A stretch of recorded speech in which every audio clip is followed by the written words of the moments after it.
That's a big win for the Edmonton Oilers without one of their best players as they beat the Sharks 5-3 and continue to play well heading down the stretch drive. Hello, everybody. Welcome to the GCL Diesel Oil Stream postgame show right here on Edmonton Sports Talk. Tom Gazzola with you alongside Joaquin, Gage, and Ben Thomson coming at you from the EST Satellite Studios in downtown Edmonton. And then we're going to be getting to Joaquin, who is inside the EST Satellite Studios in South Edmonton.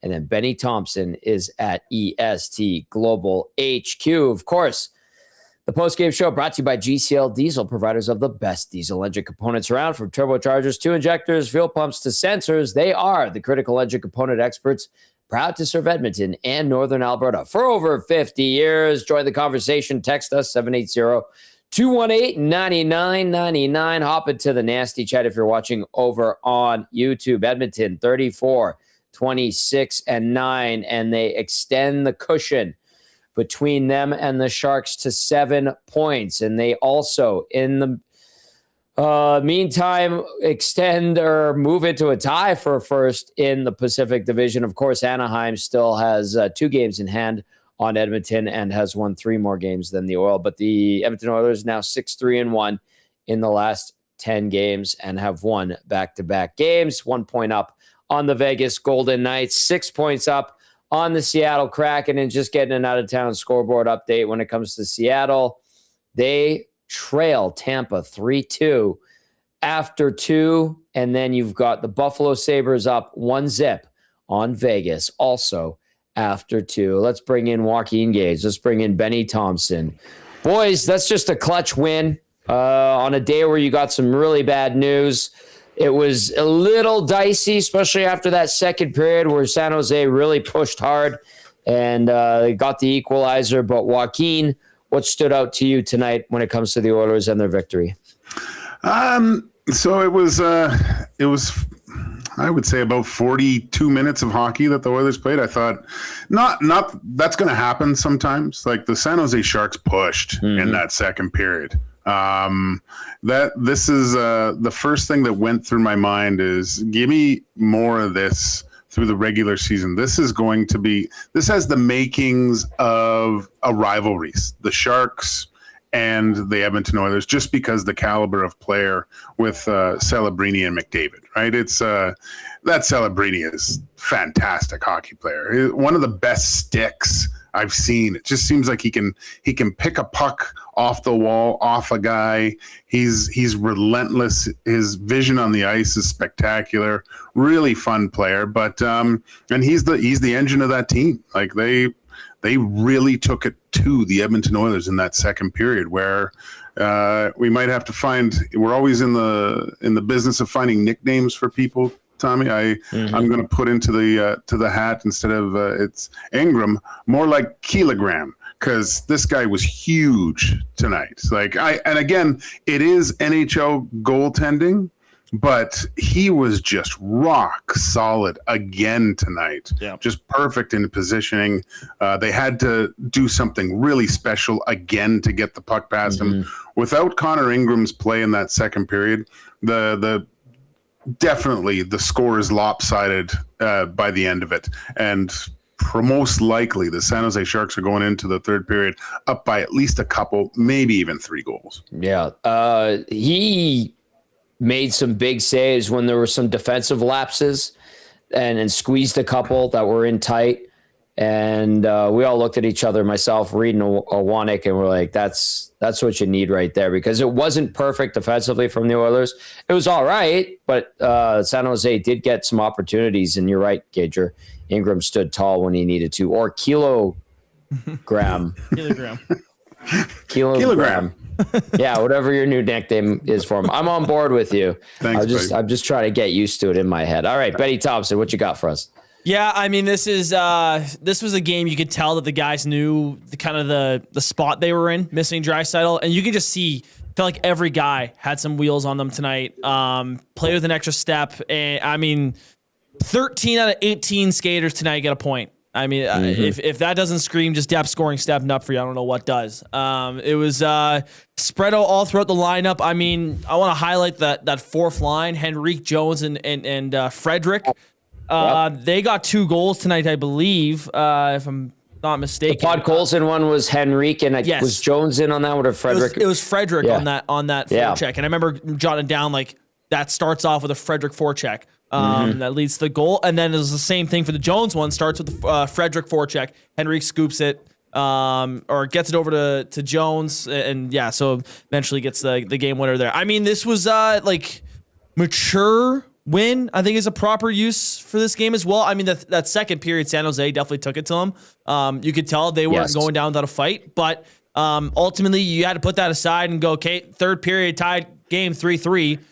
Go take it. And they did. Like that was a very classy, good win in that third period there to seal it. So, I mean, if Shaggy's happy, I'm happy. That's the way I'm going with tonight. I mean, it's been a pretty solid win for the Oilers there. And I mean, that's back to back now, and could have been 3 if you didn't blow the lead in St. Louis there. So, it's been pretty mature as of late, which has been good. Is Shaggy happy? Happier than usual. He's satisfied. Oh, I wouldn't say I think it was satisfied. Yeah. But you mentioned that forecheck by Frederick there, Benny. It was just the puck management before that too, right? Like there was a chance he had it on the sidewall right in front of the San Jose bench, and he looked, and there was kind of a sexy play to try to go cross ice with that, but he said nope. And just put it into a soft dump into the corner, got in on the forecheck. Too much for the Sharks D to handle. They get it to Podkolzin, and it's in the back of that. That's what you talk about when people say puck management, game management, making the right play at the right time. We've seen guys try to do too much, right? I think one of the reasons why we're noticing Trent Frederick a lot more lately is he's playing within himself. He's making those proper decisions and living to fight for the next few minutes on a shift and putting it into places where it's that's his game. Right, that's what he's here for, to cause havoc, and a great play by him on that goal. Yeah, I kind of want to know what Benny's giggling at over there. Shaggy went in the nasty chat and said, "Didn't score on the empty net goal. Didn't score an empty net goal. Pretty disappointing." So that's pretty funny. There it is. That's funny. Very good. Very good. That's Typical. Good, all right, let's get to a few texts here. We're going to forego Shaggy's because we just heard 2 of his. Kidding. And then I have some stats from Swainer. If you want to get in on the action, 780-218-9999. Of course, nasty chat over on YouTube as the Oilers win 5-3 over the San Jose Sharks without Leon Draisaitl tonight. So a good, solid Pacific Division 4-point game, 4-point victory, if you will, for the Oil. Let's go to Atif first. Atif, oh boy. A song on St. Patrick Day. Happy St. Patty's Day to the best post game in the city. The green beer is a-flowing. And what a win for the mighty Oil. The Oilers' defense is looking really good lately. Is it too bad? It's too bad that Dry is going to be gone for the season. Hopefully the Oilers can keep playing the way they're playing. Happy St. Patrick's Day to the EST post-game show. Atif, is that a song? Were those lyrics, Atif? Or are you just I don't know. Or if he's needing a water right now? Yeah. Okay, let's go to Hampton Steve, who texts in and says, "Good evening, gents. It was a shaky second period, but the Oilers rallied in the third like someone who started drinking today before noon. Depth scoring is a beautiful thing. That's the formula to value engineer wins without Leon." Excellent use of value engineers, Hampton Steve. I appreciate that. You were clearly listening yesterday on the Oil stream. Let's go to Troll. Says, "I love you, Gager. Not sure that nickname's going to stick." LOL. Keep working with it. We'll workshop it. We'll workshop, massage, however you want to describe it. RBM texting is his great night tonight. Oil seem to play a solid, consistent game, and they're tied for first in the division. Oh, and the Yanks went down in the WBC. That's beautiful. Congrats, Venezuela. How ironic, is all I'm going to say. Yankees lose. Yeah, the Yankee lose. Oh, boy. Let's go to Nate Dogg. Nate Dogg says, "In typical Oilers fashion, the Oilers will get their first 3-game win streak of the season now that Leon is not in the lineup." Nate Dogg, it would be their second. they managed to squeeze one out before a 3-game slide right before the Olympic break. But the fact that they've only had one this year, not great. And then Sean says, let's go Buffalo, go Lightnings, go. And really quickly, both those games were in the second intermission. Last I checked a few minutes ago. Let's see if we have any updates. Still are. Okay. Vancouver leading Florida 4-2 for those that care. Buffalo up 1-0 in Vegas on the Golden Knights, and Tampa leading Seattle 3-2 in the Emerald City. Okay. Depth scoring, boys. Max Jones, boys. Adam Henrique, a multi-point game, boys. What the hell's going on here, Joaquin? It's almost, looking at just the San Jose Sharks second period, they were doing everything that I love about generating offense, right? Traffic in front, getting pucks to the net, like not dusting it off, not looking for something spectacular, right? And I think the Oilers kind of took a page out of their playbook a little bit by the goals that they scored in that third period. Those were hardworking goals. Get it to the front of the net, get a tip, get a rebound, right? Mm-hmm. That was really, we've always talked about in the past. Woodcroft says that we got to start scoring the types of goals that are scored in April, May, and June, not October and November, right? Mm-hmm. And that was a good sign that even a Murphy's goal, like just get it back, see a screen, try to sift it through, goes in. Like just those instincts of getting pucks to the net, I think is beneficial, especially with Leon out, right? You don't want to be passing up these opportunities to get pucks in net, especially if you see screens. I thought Bouchard did a really good job of, he's got so much poise with the puck, but it's sometimes I think frustrating to hear everyone say, shoot, shoot, shoot. But half the time what he's waiting for is guys to start getting in position for tips and things like that. He's that good that he's waiting to look for something like that, right? But very encouraging the way that they scored those goals at the end. Those are hardworking team goals, and it has to continue if they want to keep going here. Now, kind of put the Sharks in the rearview mirror there. That's a huge game, and it could. Like you just mentioned, Tommy, looking at the scoreboard, watching right now, the Oilers are in a really, really good position.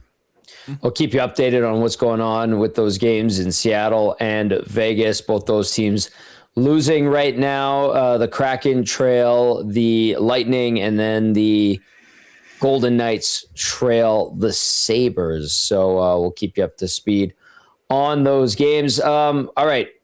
We talked about Ingram's game, and you gave him a new nickname. What can you say about Nedeljkovic then? Because you talked about the Oilers working for their goals, but a few of them were from distance. The Podkolzin one, it just seemed to slide through Nedeljkovic. I know they're waiting for Askarov to be better. He's close to returning, but did the Oilers take advantage of mediocre goaltending, or were their goals ones that would beat 90% of the goalies in the league? I think they took advantage of okay goaltending, right? A couple squeaked through and missed. He got lucky on a couple, but he also made some really good saves. Gave his team basically a chance to win. I didn't mind his game, but it's not many times this year, Tommy, Benny, that we've said that the Oilers goalie was the better goalie of the evening, and God, if you look down to the goaltending battle of this game, you definitely have to say that Connor Ingram won that battle hands down. That again, I go back to that second period. I don't think third period was like 4 shots though. It wasn't that many, right? Yeah, so they tightened it up in the third. They really tightened the screws on that, which is really encouraging. Like after that period, you really wanted to see the resolve of a veteran team, and that's what we saw. But again. 3 saves is 3 saves. He still shut the door and didn't allow the Sharks to do anything, and maybe even got in their heads a little bit, thinking we have to, because they stopped funneling pucks to the net. Right? They thought, we gotta do something special to get it past this guy. Where probably if they kept just doing what they were doing, would have had a little bit more success. Sharks. Here's the distribution on the shots tonight. They actually got 7 in the third when all was said and done, but. 10-8 Edmonton after 1. The Sharks stormed back in that second period, like Joaquin and Benny were talking about. It was 15-12 in the second period. And then the Oilers had a strong third, had the couple goals there to regain the lead and then eventually win it. 15-7 was the shots in favor of the Oilers in the third period. Overall, 37-30, Edmonton outshoots the San Jose Sharks. Joaquin or Benny, or both of you, somebody, I just saw it really quickly when I took a quick peek over at the chat on YouTube. Someone said, do you start Jarry on Thursday? I feel like I know your guys' answers, but no, please. No. No need. Keep this good momentum going with Ingram. It's been like your defense has been better the past couple of games and has allowed Ingram to get his feet under him. And I mean, he's been solid, but we've talked about this. Like, this is, you play Ingram unless you have a back-to-back pretty much for the rest of the season. Like, you don't have any room to screw around with. Like, you're technically tied for first in the division right now, but that could quickly change with a couple losses. So yeah, there's still no room for screwing around. You play him. And there's no saving. Like, if you think, we got to save him for play, like his games played totals are really low still for a number one goaltender at this time of the year, right? This is the time where, can we give him a break here and get ready for playoffs? No. You ride this pony. He's in a groove, man. He's feeling it. You don't mess with that. You don't mess with a winning streak. You don't, how does Crash Davis say? You don't wear your crappy sandals in the shower. Rose goes in front. Breathe through your eyelids. All those things going perfectly for Ingram right now. Or sorry, Kilogram. He's big. He's big. Okay, Kilogram. Chief Andy says Ingram's solid. You can't blame him for the tip in. V Power says more balanced ice time. Great to see. I think that's something we're going to have to get to. Liquid Theory in regard to Jarry going in net for Thursday says hell no. So does Shaggy. Jack and Dax says Jarry plays next month for the back-to-back, which is the only one. So Jarry would be, in theory, getting one game. And then Mars Boy says keep Bennett away from Ingram. And then Queen Bee Amy says do not deflate the team right now. And I think that's in regard to the thought of even entertaining playing Jarry on Thursday. But you guys were pretty quick on it, saying absolutely not. And I'm with you guys 100%. Okay, I have stats for you guys. Listen to this. This is from Brian Swain. Swainer always hooking us up with great digs on the stat line. He goes, here's a wild stat. You going back to April of last year, the Oilers are 7-2 and have outscored the opposition 32-16 in their last 9 games without Leon Draisaitl. And one of those games was a 5-0 loss. So it's a 7-1 while outscoring the opposition 32-11 in the other 8 games. And then Swainer adds, also, Bouchard now has 40 points and a plus 21 rating in the last 27 games. That's the shortest span of games for a defenseman to record at least 40 and plus 20 since Al MacInnis in 90-91. And if I'm not mistaken, MacInnis may have won the Norris in 90-91. I'm looking it up right now. Norris. So you're giving Bouch the Norris and trading Dry in the offseason, Tom. Well, is that what you're saying there? What? Shh. Ray Bork won it. I was wrong. I'll look up. I think Al MacInnis won it one year, didn't he? Oh, yeah. Yeah. For sure. He won it multiple times, didn't he? He won it 89-90. Or no, pardon me, 98-99. Oh, wow. Yeah. That was late in his career. That was his only win. Mm-hmm. Oh, really? Wow. Yeah, but I mean, okay, Rod Langway won it a couple of times. Doug Wilson, Paul Coffey numerous times. Ray Bork multiple times. Chris Chelios, Brian Leach, Coffey again in 94-95. Chelios in 95-96. Leach again in 96-97. Rob Blake in 97-98. 98-99 MacInnis. 99-2000 Pronger. Then Lidstrom, Niedermeyer. No award in 04-05. Lidstrom, Chara, Keith, Lidstrom, Carlson, Subban, Keith, Carlson, Doughty, Burns, Hedman, Giordano, Yossi, Fox, Makar, Carlson, Hughes, and Makar. So maybe, I don't know. His points are out there. And his plus minus certainly is very impressive. But who knows? Maybe the voters are like, Evan Bouchard, it's your turn. He's been elite offensively for the Oilers. All right. 780-218-9999. The Oilers win 5-3 over the San Jose Sharks. You got Tommy, Joaquin, and Ben with you. And someone had texted in earlier, the distribution minutes-wise, guys, was nice to see because it was more even for the first time in a while. Dickinson, 16-31. Hyman, 22-31. Henrique, 10-12.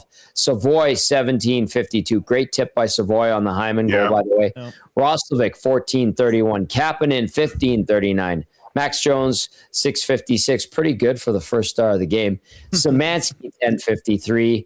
Podkolzin, 14:44. Nugent Hopkins, 20:38. McDavid, 24:52. Frederick, by the way, 7:01. What do we think of the time on ice when you hear that, you guys? I think it's needed. Again, I think the long-term benefits, if this can keep going, if Nava can keep distributing minutes throughout the whole lineup, this going into the playoffs where everyone knows that they have a distinct role, I think is really good. All of a sudden, you go from guys, how am I going to get more ice time, to now I feel way better about my game, and you've earned it. Mm-hmm. You have the confidence of the coach to put you out there in key situations. So, and there's nothing better, guys, when after a win and everyone feels part of the victory. You know, like when you come in after, like sometimes with a backup goaltender, or maybe there's a guy that played 6 minutes and these guys are getting their stuff off so they can go work out because they really didn't do anything for the game, you know. And here you got everyone that really felt part of it and might even had some points on the board. It's a galvanizing moment. If they can keep this rolling for, 13 more games now? That's the best case scenario for a team hitting into the playoffs with everyone rolling. Benny, Adam Henrique. Yep. And that's it. He's their only multi-point getter tonight. Crazy. It's crazy. Crazy. Yeah. So, not even good enough for first star, though. Max Jones. What a guy. Yeah. No, I mean, like, it's a great showing of depth scoring. And yeah, the ice time, I mean, the guys got shafted with ice time. It was Frederick and Jones, but outside of that, those guys, I mean, pretty much everyone else played. Even the D pairs, like lowest was Stastny, 16-24. So I mean, you it was pretty spread out throughout the lineup. I mean, I know it's slightly off topic, and Liquid Theory, thank you. I was gonna bring this up earlier. We're 23 minutes in, and I'm shocked you haven't talked about the credit you deserve for talking about Nuge's one-timer. Shocked. Why? Like, I mean, come on. That was on the power play. I see him get it. I'm like, wasn't expecting a one-timer. Sure enough. Quick one off the stick. Tom, congratulations. Thank you. I texted you guys immediately. So yes, I was a little bit behind, so I was like, no way. Did he really? Or I didn't know if they scored yet, so maybe it was like a bust or he fell down. So I was waiting, but then I said, oh, he's burying this thing. Yeah. I mean, if there was a guy on a pregame show on this station that said, what if Nugent Hopkins has a really good one-timer? Perfect placement. Yeah, that was a great shot. It's not a heavy shot like Leon's, and he doesn't use it very often. We haven't seen him use it very often in games, but I'm not going to listen, I've watched hundreds of these guys' practices, and I've seen him do it sometimes, but even when I said it on the pregame show, I was like, well, he's got an okay shot. He just doesn't use a slapper really ever, and look, I think Nuge has an unreal shot. I call it the silencer, right? When he comes in and does that quick little low blocker just above the pad, out of reach of the stick there. Like, it's almost there's almost no defense against that shot, right? Especially if you have some traffic. But I wish he used that shot a little bit more, to tell you the truth, because it's so deceiving. But yeah, good for him. I mean, and again, that's. Okay, Leon's out for a month. Now we know that Nuge can put the puck away from from that area, right? That's just another. When those guys to get together, because you've probably seen them, Tommy, when they're talking about the power play, they go, okay, what are we going to do? Where are we going to go? Now it's like, oh, well, Nuge can shoot there. Maybe a little bit of misdirection. I always like when Leon pops into the middle sometimes there and becomes a bumper instead of, fading out, he does drag a little bit of the defenders because they're so aware of him with that one-timer down low. But just maybe a different look like this can help because let's face it, their power play is, although it's very hard to defend against, but teams, especially going into the playoffs, their PK units are going to be studying this thing like crazy to try to have success. If they can have another look that a lot of teams haven't seen throughout the regular season, can only help that devastating power play. Hey, it went 1 for 4 tonight, by the way. PK 1 for 1. And Nugent Hopkins switched from, I think he was using CCMs for a long time.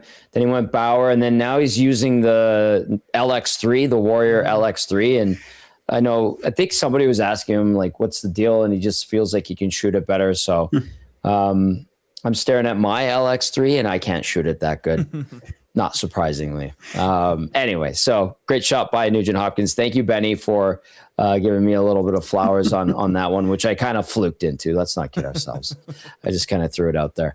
All right, Gager, let's take a peek ahead to Thursday night against the defending Stanley Cup champions, a team that the Oilers have lost to in the last 2 years, and a Florida Panthers team that isn't the same as the group that went to the final and beat Edmonton last year. Nowhere near the same either from the group that's done it twice in a row now. What do you anticipate on Thursday night? Just a very spirited, hard-nosed, fought game. These two teams hate each other. They're familiar with one another. We're going to have lots of chatter from Matthew Tkachuk, maybe some bridesmaids talk and things like that. So I'm looking forward to it, man. Even though the Florida Panthers are basically out of it, you can't tell me that they're not going to. This game has been circled on both teams' calendars, essentially. Yeah. Right. So I think we're going to get as close as possibly you can to the level of intensity that you see in games, all the games past 82 in Thursday night. Gager, I know you were trying to give Connor Ingram a new nickname. C-Mac sends in this one. Any way we can start calling Ingram Kingram? Kingram's good. I like that. That's a good one. Yeah.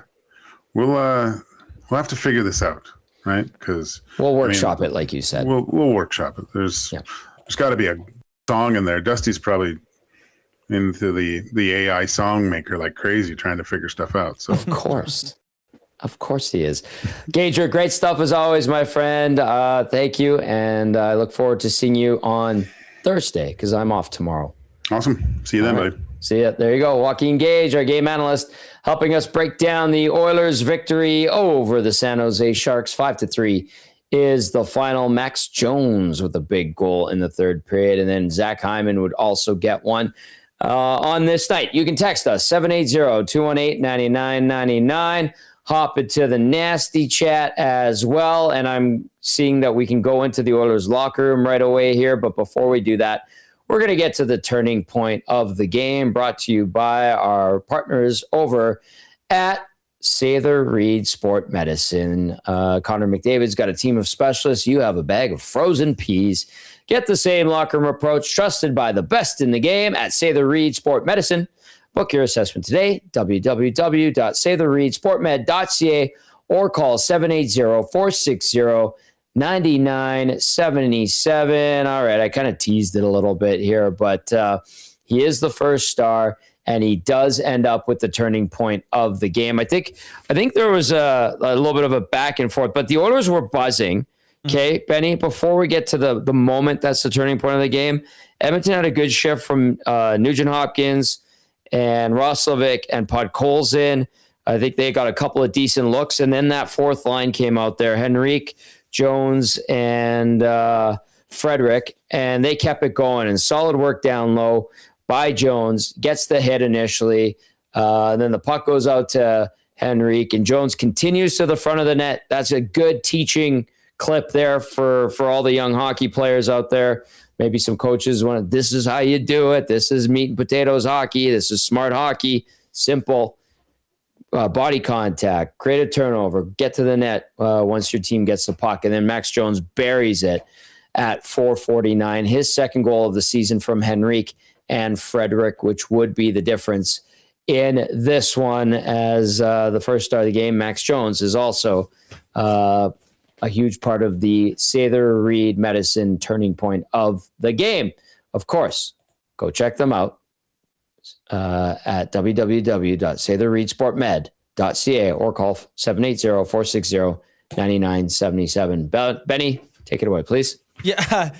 I mean, it was that third period's quite different with whoever scores that first goal, right? And I mean, Edmonton was the better team in that third. It's just it's different if it's like, I mean, Ingram made some big saves, but if they come out and they score right away in that third, we're talking, I think, the way it's played is a little bit different. I mean, it's a big credit to Ingram, but he didn't have to see a whole lot of shots in the third. So it was a mature, just solid win. The veteran team went out there and took away that third period, which was great to see. So, I mean, this has been, it's been a couple games, man. This is, the Blues game, of course, they let that one slip and it was bad. But they played a better 50 minutes of hockey probably than the Blues. And then you go and you play Nashville and they swallowed them up pretty good. And then today, outside of a rough second period, it was a pretty good game tonight for them. So I don't know, maybe things are changing. But we'll see. I guess we'll find out when the defending Stanley Cup champions come in on Thursday. It should be a doozy, but should be entertaining at the same time. Very curious to see how it all plays out. All right, let's go inside the Oilers locker room and hear from the first star and the guy responsible for the Sather Reid Medicine turning point of the game, Max Jones. We expect each other to be in, F1, F2, F3. Everyone's got their spots on the ice, so we just know where to be, and it's worked out well for us lately. It's a good combination of how you complement one another. Your speed, Frederick good on the wall, and Adam's just a smart kind of all-around guy. Yeah. I mean, obviously Rico's got tons of experience, and he knows how to make small little shares and little plays all over the ice. And obviously Freddie's a big body, and he's in there on the forecheck with me, and it's nice to get pucks back and then kind of work them and grind them down from there. It's nice. It's probably a fairly long trickle down, but how does it affect Max Jones when a guy like Leon Draisaitl's out of the lineup? Well, I guess the trickle down, but. Yeah, I mean, it's just, at the end of the day, we're a team. Everyone's got to pull their weight, and, you can't just replace Leon. It's hard to, he's an elite player. So we all got to, pull a little bit more, and that's just from the top down. So we knew that's what we needed to do, and we're just trying our best every night to bring that. It's reminiscent of playoff hockey when it's a tie game and a goal comes from a guy that's unexpected, right? Yeah.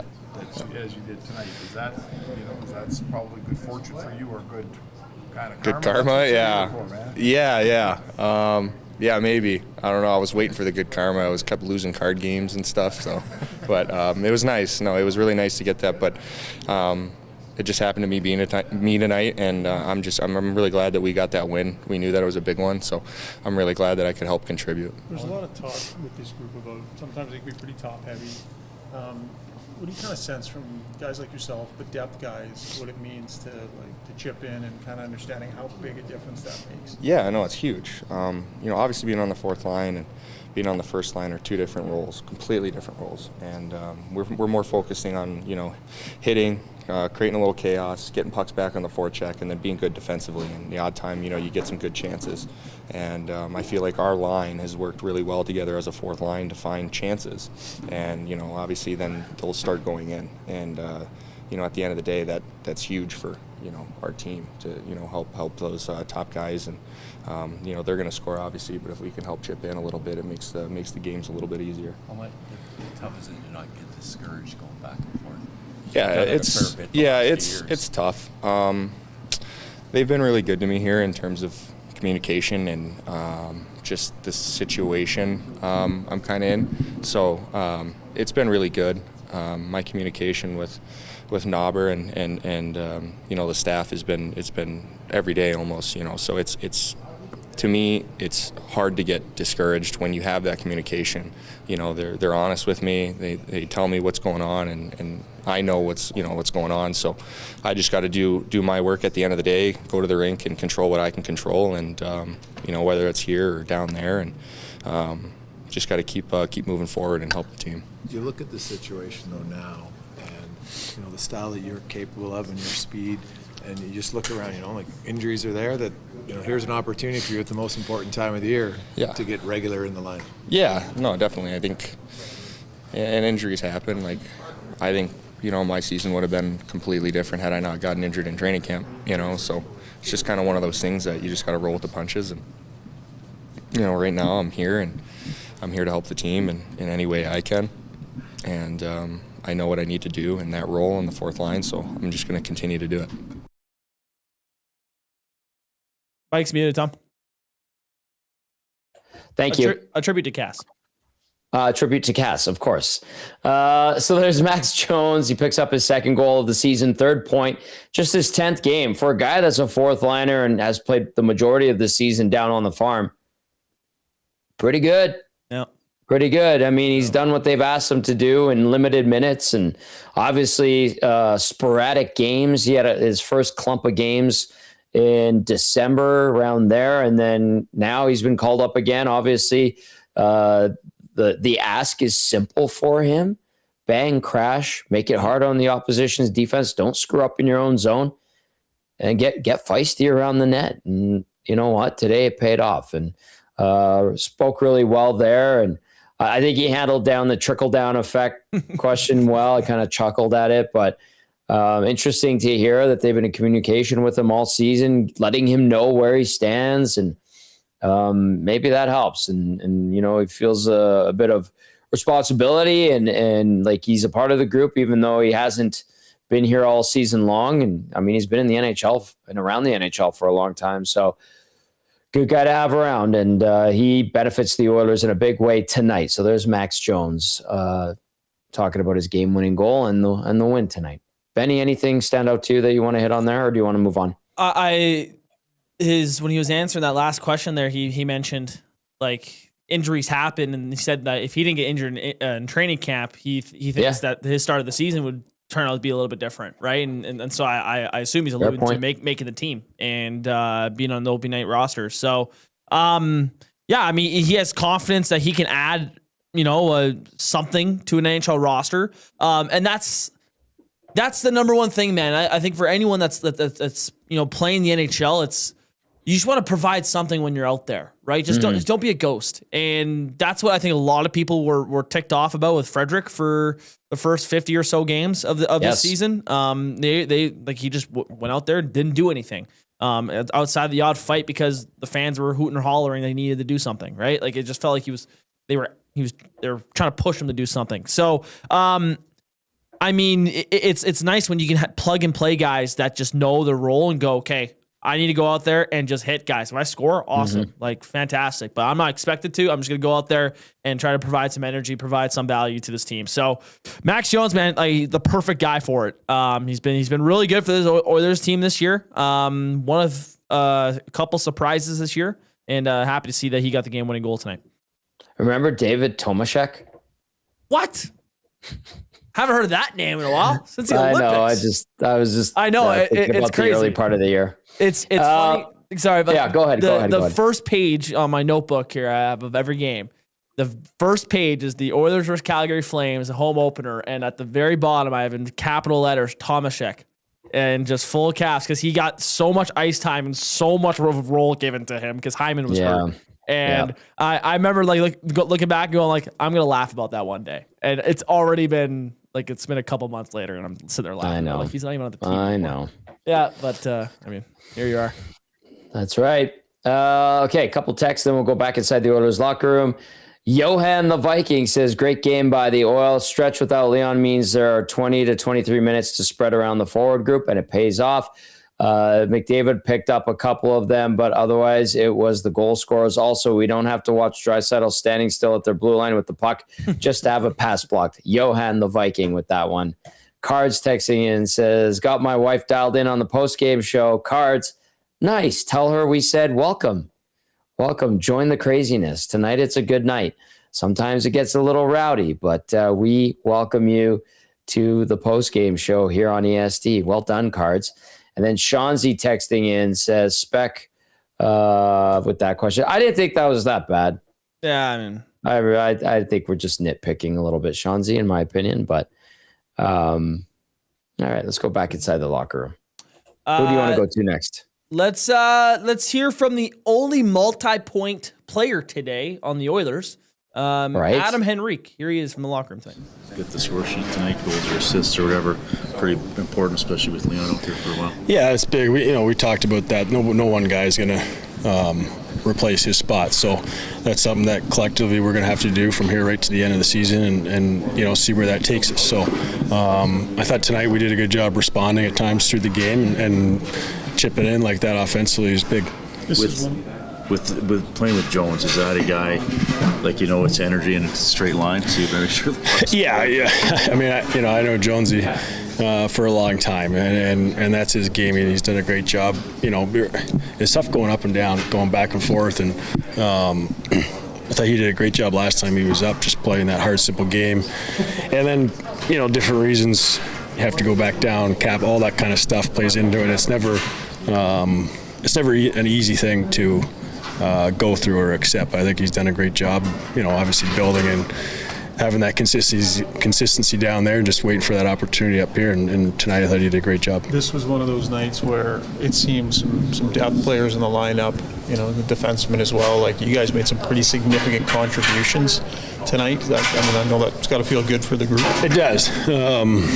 Getting on the score sheet seems like forever personally, so it was nice to get those and just from everybody. But I think it was more just when we were taking over, we're playing a hard, simple game. They had to push in the second period, and that's going to happen. You have to get right back to it. I thought we did a good job establishing that forecheck again in the third period and paid off for us. So is that the playoff recipe, right? Tie game after two, someone's got to win the third. You need depth goals from guys you don't expect from. Keeping patient and not panicking and trying to score too early. Yeah, and you guys know a lot of times they come off a simple play. So we're not. You get a dump in, you get a good forecheck, create a turnover, and it's in the back of the net. And we've seen that time and time again in playoffs and down the stretch, things just get tighter and tighter and tighter. And you can't get frustrated when it might not be going in. You have to stay consistent with that effort, and eventually that will pay off. So when you lose a really good player, a top player, and a producer, and everyone on every team says the same thing, it's a group effort. We all got to chip in. Does it feel pretty good when that actually happens the first night? Yeah, it does. Now and again now. It's a matter of just building that and having that consistency in that. I'd love to fill Leo's spot and just go out there and be Leo, but that's not how it works. So tonight was a good step for us, and that's something that we just have to continue to build. Okay, so that was Adam Henrique. He picked up a couple points tonight, and you heard him say that it's been a while since he did get any points, and I'm just looking at when the last time he did get a point. It was actually the last time Max Jones scored. He assisted on that goal. Max Jones' goal was unassisted. Jack Roslovic's goal. Oh, right. That was the Winnipeg game. Lazar went and hit a guy, and that's when Jones was able to pick up that puck. That's right. And score, and then Roslovic on the power play, right? That's right. Roslovic on the power play. Henrique and Savoy had the assist. And that was Adam Henrique's last point. Obviously, he was hurt for a while, and then he's been back for a bit now. Also got hurt in this last little stretch, and now he picks up a couple. So good to see there. He's joking about it. Obviously, kind of getting into the latter stages of his NHL career, but at least he can make jokes about it. So good stuff there from Adam Henrique with 2 assists on the night. I got a quick out-of-town scoreboard update for everybody. Tampa now leads Seattle 4-2. 6 minutes remaining in the third period. And then right now, Buffalo still up 1-0 on Vegas. Looks like 10 minutes left in the third there. Oh, scoring battle, hey? Jeez. Mm-hmm. I mean, this is big. If Vegas loses tonight, I mean, their Oilers are officially past them for the night, and then it's a tied with points with the Ducks. With Ducks have 2 games in hand. I mean, this is really bad division when you compare points to everywhere else in the NHL, but I can't believe we're talking about the Oilers still possibly winning the division with what's been going on this year. But here we are. Division this year. That's how it's been. So I mean, lucky for the Oilers, but an opportunity to go get it. If they can go do it without Draisaitl, man, I think the mojo around the team is gonna be pretty high. So let's see if they go do it. All right. Do you want to do the player of the game? And then we'll get to Zack Hyman, and then Reid should be ready to go for Reid's read. Yeah, let's do it. Okay. Let me get you the line here. The David Bunting Real Estate Player of the Game. David Bunting has been a consistent top-producing realtor in the greater Edmonton area for almost 20 years. He and his team would love to help you find the right home or make the move from your current home. Community-driven. He understands what it takes to make a difference in our city. Check him out on DamonBunting.com or visit his Instagram at Damon Bunting Real Estate. Nice. What did you have anything? I said nice. That was a good read, Benny. Oh, thank you. Appreciate it. I'm gonna give it to this guy, and I feel like he's I feel like this guy has gotten it probably the most out of anyone on this team. And for a guy that's struggled a lot this year, I don't know, maybe my system's a little flawed, but I'm not going to give it anyone 3 stars. I would have given it Max Jones, but he gets first star. I'm going to do it. Trent Frederick should have had 2 points tonight, basically, with his first forecheck on the pod Coles in goal, but his game has turned around a lot from the Olympic break. He has been noticeable every game he's played since that break. I don't know if it was the rest for his ankle or if it was just a reset that he needed. Whatever it was, he seems like he's come out and he is been a valuable piece for this team. He hasn't been a ghost like I was alluding to earlier, like he was in the first 50 games of the year. So Trent Frederick, I mean, he causes the pod Colson goal. He causes the Jones goal. Only has 1 assist to show for it. So that's why he's going to get player of the game today for David Bunting. 7 minutes of ice time. You notice the 7 minutes he played. So Trent Frederick, he gets player of the game. Maybe it's just you bringing him all that good juju and it's finally paying off. Maybe. It might be. I don't know. I wouldn't mind a check of some of his $3.8 million a year. I wouldn't mind it. Nice little cut. Absolutely. Small percentage, if you will. All right, let's go inside the Oilers locker room. We're going to hear from Zack Hyman. And then on the other side of that, it's Reid's read. Grabs. The coach talked about 7 points as opposed to 3-point difference. What did you think of the third period to make sure you got it?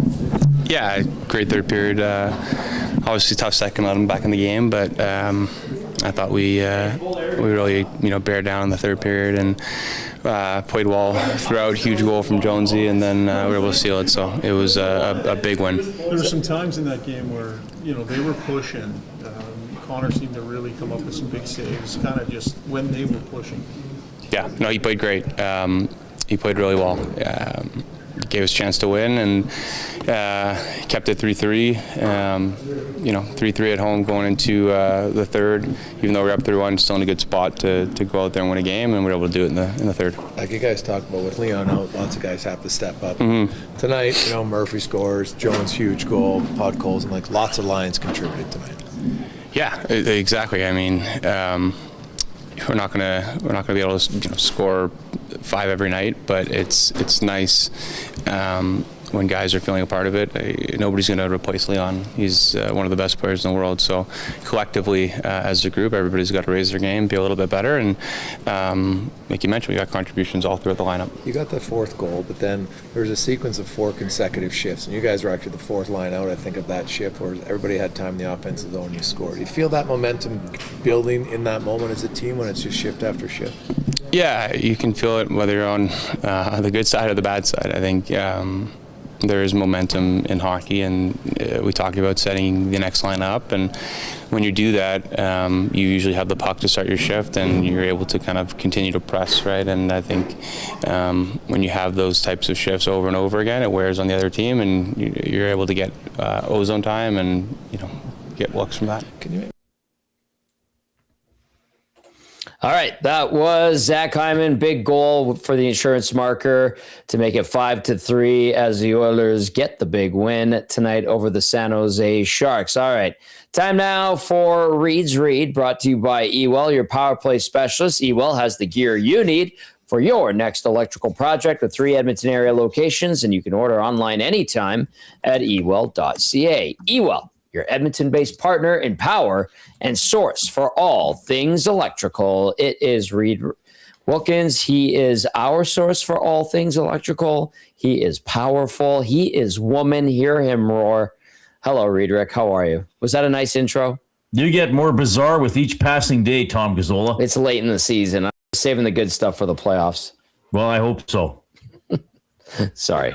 I have to call up Max Jones to do your job for a night. Oh, boy. Yeah, well, he hustles. He's just meat and potatoes. He doesn't get all fancy. Your impressions, Reid, of this victory tonight. I mean, I know you pointed out that the Oilers were severely outshot in the second period, and you know, the Sharks climbed their way back into it. But were you surprised that Edmonton responded the way it did in the third? No. I mean, we've seen them do it before. As frustrating as this season has been at times, they have taken over games. And, you know, certainly they've done that a lot in the last couple of seasons when they've been pretty good. But it was good to see it, though, right? Because that game was teetering. I mean, the shots were 10-5. Edmonton late in the first period. The period ended 10-8. And then at one point, the Sharks were out shooting the Oilers 18-12. So San Jose had a stretch of about 15 minutes where they outshot the Oilers 13-2. And they got it to 3-2, and then they tied it 3-3. So, yeah, disappointing to lose the lead, but you got to give San Jose credit. I mean, they're trying to. They're fighting for a playoff spot.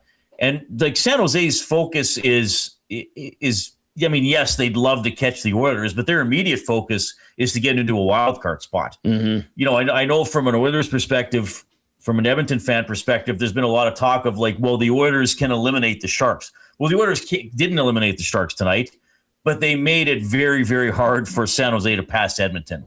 You know, so unless the Sharks do something pretty special where the Oilers severely drop off, this isn't a team that's a primary worry now for Edmonton. But I would expect San Jose to respond like they did in the second period. Yes, I wish Edmonton would have handled it a little bit better.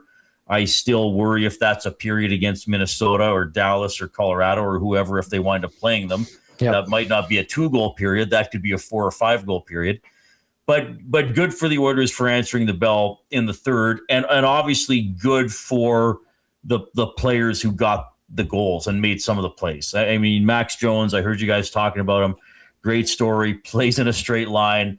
Plays with a lot of energy. Knows who he is. I mean, the goal he scored, Frederick was in on the forecheck, and then Jones got the puck and gave it to Henrique, and then Jones out of the corner beat a couple San Jose checkers to the net and got the rebound. So that's just hustle. That's just being aware. That's being engaged. Good for Henrique to get on the score sheet. Podkolzin, his goal in the first period. You know what I liked about that, guys? What? He didn't take a pass in the slot and look at it as an opportunity to start a 27-pass cycle. What? He looked at it as an opportunity to shoot from a deadly spot on the ice. And he put it away. I know it's hard to imagine with this team, Ben. And Knobloch referenced that. I didn't hear if he played Knobloch yet, but he said in the second period, when they did get the puck, they were passing too much in the offensive zone, and they weren't just getting it to the net. I think this was an important win for Edmonton, obviously in the standings, but they played without Draisaitl, and other guys hit the score sheet, and they did it by playing a simple game. You know, they did it by forechecking, by working, by getting in the way, by being a bit of a nuisance. I know McDavid still wound up playing a ton, 24-52. I thought by McDavid standards, it was a quiet 25 minutes. if there's such a thing. I know what you mean. You know, so you know, I honestly thought it would have been great if they could have found a little more ice time for Frederick and Jones along the way. I know Frederick blocked that shot. He should be okay from that. And look, I got to go back to it, guys. Connor Ingram played well. You know, like, all right, San Jose caught up. I don't really fault him for the goals. I mean, what did he get beat on in the second period? A great tip and a breakaway. Yep. But I just think, again, he makes a lot of important saves. And he still made a couple really good saves in the second period. And then in the third, you know, was just solid. So I guess statistically, he's 900 tonight. It would be the old quality start stat if you follow that on Hockey Reference. But most importantly, it's the win. He didn't give up a back-breaking or deflating goal or kind of an eye-rolling goal that made you think, like, come on, that's the one that goes in. So I thought it was another good game from him. As Troll puts it, Ingram back-to-back games over 900. I know that's the magic number a lot of people like to point out, and so good sign there, however you parse the game. All right, it is Reid's Read, brought to you by Ewell, Tom Gazzola alongside Reid Wilkins and Ben Thomson with you. The Oilers defeat the Sharks 5-3. And they look ahead to the Florida Panthers. We'll do that with Reid in a few minutes here. You can text us 780-218-9999. You can hop into the nasty chat as well. This is a guy we haven't talked about yet. I was kind of saving it. I just mentioned earlier he had that nice redirection on the Zack Hyman goal. But Matt Savoy tonight, Reid, how encouraging is it to see him continue to play well and in a time of need like this? Well, extremely encouraging. And, you know, we're going to continue to, you always continue to learn about players. And a player like Savoy, he's going to continue to grow. But I really think that this is a critical time of year. The Oilers have to nail down a playoff spot. It's still not a sure thing. Mm-hmm. And then if you look up in the standings, if they play well, maybe they can actually finish first in the division for the first time in, what are we at? 87 was the last time. Is it that long? My God, I'm getting old. Yeah. Me too, brother. Side note, and people who've listened to my show in the afternoon know that this is how I feel. I'm not sure that playing a wild card Utah team is such a reward if you do finish first in the Pacific, but that's a discussion for another day. But look, this has been an Oilers team most of the year that hasn't looked like it's had enough depth, especially up front, and hasn't looked like it's had enough players who can fill specific roles. It's like, well, you know, like Henrique before he started playing better. Well, he gets ice time and he's on the team, but like nothing good happens when he's on the ice, or he looks lost. He doesn't look like what he's doing. Savoy, I think the beauty of it with him is, you know, if and when Draisaitl comes back, and if they decide to use Nugent Hopkins back up there and put Podkolzin, Kapanen, and Draisaitl back together, Savoy can go to a different line, and he would still have a role. You know, he can still play the way he plays, and he'll still be on the PK, and who knows, maybe be a fill-in on the power play. So I think that's the beauty of it. You haven't just found a player who can make plays in the NHL. You're starting to get a player who, regardless of how much he plays or what line he's on, can make an impact because he's starting to figure out the game and have a role and can play to his strengths. You know, like Podkolzin is a great example of that. It doesn't matter if Podkolzin is on line 1 or line 4. He basically plays the same way. Right. His opportunities might be different in terms of the chances he gets with the puck because of who he's with, but he basically plays the same way. You know, like he plays hard, he forechecks, he shoots when he has a chance. And I think hopefully, and I know Savoy's not the same type of player, but Savoy is kind of like, okay, you know what he's going to give you. He can be trusted. Whatever line he's on, he's going to find a way to make it work. And I asked Knobloch this today. Like I said, you don't want injuries, but you're at a critical time of year. Do you at least have the luxury of finding out what players can do? And if you do have to use them in a playoff game, maybe they can say, okay, I was in this situation before. Or, I was on McDavid's line for a few games. I was also with Roslovic and Henrique for a few games. And I got to make that work. Right. I mean, look who's out. Draisaitl's out, obviously a regular. Janmark, I know he's not coming back, but he was a regular. Colton Dach was traded for to probably be a regular or play most of the time. Curtis Lazar had kind of become, more or less a regular. Yep. So now Jones is getting a chance. Szymanski's getting a chance. Savoy's getting a chance in with different lines and in different roles. And for the most part, they're making it work. So, that is a bright side to maybe going through some of these injuries at this point of the season. Okay, you brought up Draisaitl and his injury. Did Chris Knobloch get asked about it today? Because in the morning skate with his availability, he said you'll find out more probably later today or tomorrow. And then we certainly did about 2 hours later via the press release. What was asked and what did we get? Yeah, Rashog asked for some clarity. I don't want to misquote it here because I'm trying to remember. I know he said there was an MRI involved at some point. And that sort of shed some light on the fact that this wasn't great. Do you have it, Ben? The quote I've been seeing on Twitter here is saying that he hasn't confirmed that he'll be ready for game 1 of playoffs, and said that they will reevaluate him when the time comes. That's been the quote I've seen. Right, that in terms of playoffs, but I'm pretty sure he mentioned an MRI. Oh, okay.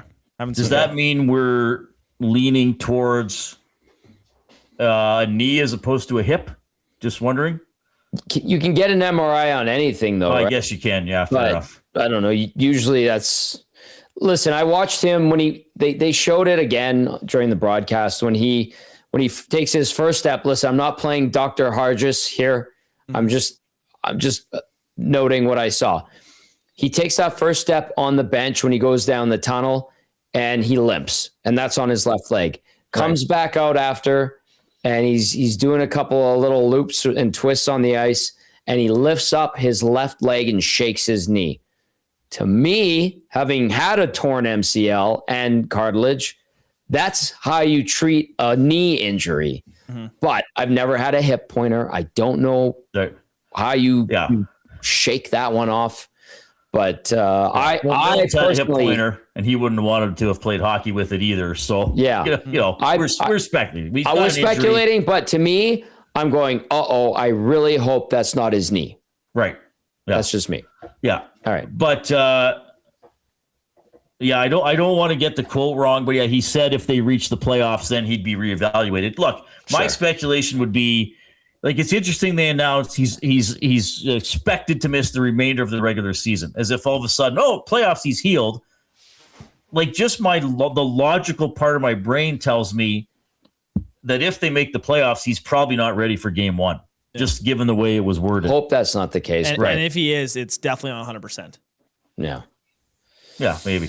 Takes a lot to keep that guy out of action, and the news today, not good. All right, it's Reid's Read, brought to you by Ewell with Reid, Wilkins, Tom Gazzola, Ben Thomson with you as well here on the GCL Diesel Oil Stream postgame show. The Oilers 5-3 winners over the San Jose Sharks. You could text us 780-218-9999. Hop into the chat as well. I'm going to go to Stupider Trent via the inbox, who says, this Oilers team is giving me 2005, 2006 vibes hard. Didn't think they were going to do anything going into the playoffs, but slowly gelled going into the playoffs. I recall 05, 06. Benny were you alive, Benny? I was 3 years old. You were 3. Reid remembers 05, 06. Yes, I do. That team I wasn't struggled working in Edmonton, but I do remember. Yeah, they weren't great in the stretch drive either. Like, they barely got into the playoffs. I think it was like the second last game of the season. They clinched their spot, even though they had some excellent players on their team, but Rolson played. I'm just checking. I think Rolson played every game. He may very well. From I'll check March 9th till the last game of the season, Rolson played every game. And as we talked about 2 days ago, is that what we're going to see with Ingram? Mm-hmm. We should. Conklin played the last game of the year, and that was the only rest role he got. Yeah. So Rolson, before Rolson took over, they were 32-21-9. They finished 41-28-13. So that's it's not that great, but they snuck in. They won more than they lost. Yeah. Yeah. They snuck in. It was an up and down patchy season. Yeah. Even with Chris Pronger. Yeah. About what were they? 9-7-4 down the stretch, I think. And Rolson got shelled a couple of times in his first few outings. And I remember people being like, they gave up a first rounder for this? And then it slowly came together. Yeah. Well, yeah, his first game was a 5-2 loss, then a 4-3 overtime loss, then a 4-3 loss. Then it got a little better. And then at the end of the year, he had 2 losses, a 2-1 loss and a 2-0 loss. So it's kind of hard to get a win when your team is scoring 1 goal over 2 games. That's an interesting comment by Stupider Trent. Perhaps the overall trajectory of the teams can be compared. 05-06 didn't have the forwards that they have now. Yeah. Hemsky led the team in scoring, then Horkoff, then Stoll, then Ryan Smith, and then Pronger was 4th. Mm-hmm. I know this is a more offensive era, but they didn't have 2 of the top 5 forwards. Yeah. The makeup of that team is different. I guess what Stupid Trent is saying is can this team's mentality become we got to sacrifice, we got to lock it down, we actually have to check first type of mentality? Yeah, could be. I guess you'd have to hope that, because that's if they get out of the Pacific Division, first of all, which is a big if in and of itself. Then the only way you're winning against the Central Division is by having an incredible commitment to defense and sacrifice and all that stuff. Potato Salad Jesse. These aliases are getting ridiculous, and I love it. I'm here for it. Potato Salad Jesse texting in. Oilers played good tonight, knowing what they had, all shark and no bite. Thank you, Potato Salad Jesse. I also love potato salad, so I respect that nickname and handle very much.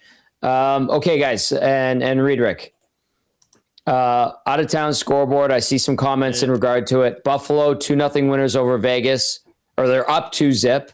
At least what the NHL media site says. Game done. It's over. That game's over. Okay, and then 6-2 Tampa takes it to Seattle. So this worked out really well for the Oilers. So 77 points through 69 games. The Golden Knights blow one of their games in hand and remain a point back of Edmonton. And then the Kraken also burn up one of their games in hand on the Oil and miss an opportunity against Tampa, still at 71 points. So Edmonton at 77, as is Anaheim. Anaheim has only played 67 games. The Oilers have played 69. So good out-of-town scoreboard tonight for the Orange and Blue. All right, Reid, final thoughts on the night and then going into Thursday against the Florida Panthers. Yeah, well, and Florida, who will not be back in the playoffs, lost 5-2 to Vancouver. As we know, the Canucks are horrid. It'll be interesting to see that game, right? I mean, it feels like both teams are long removed from who they were the last 2 years. You know, the Oilers should be back in the playoffs. Florida will not be. And sometimes I still get the message when I say that. It's like, Reid, how can you count out the Panthers? Look at the standings, everybody. Take a second. I'm not disrespecting them. I'm being realistic about how they're doing this year. They're second last points out of the playoffs. They're ahead of the Rangers, and that's it. In the East, and in the West, they're ahead of Chicago, Calgary, and Vancouver. They're fifth last in the NHL. Yeah. It's just the reality of how it's gone for them this year. Yes, injuries, fatigue, and all that kind of stuff. Mm-hmm. So look, the Oilers. We'll see how Florida plays. Like, are they going to be like, okay, this maybe is our season. Like, let's go out there and annoy the Oilers again, and be the big bad Florida Panthers against them. And then can the Oilers just have another steady effort like this one, and maybe not worry if the Panthers want to drag them into some extracurricular stuff, and do some stuff like that. So, but how the Oilers played, they got the luxury of rolling out the same lineup with probably the same lines. I know they flipped Szymanski and Nuge, so we'll see how they do. Clearly, Ingram's going to be the goaltender.